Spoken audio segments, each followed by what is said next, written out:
Orman merkezi tüm canlıların toplandığı dev bir meydan haline gelmişti. Tilki gururlu ama artık yenilgiyi kabul etmiş gözüyle duruyordu. Bu ormanda hile, yalan ve ihanet sona erecek. Suçlu olanlar yaptıklarının bedelini ödeyecek.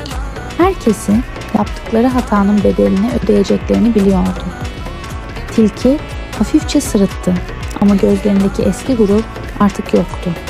Orman düzeni geri kurulacak ve her canlının güvenliği sağlanacak. Ormanda barış ve huzur yavaş yavaş geri geliyordu. Final bölümü için abone olmayı unutma.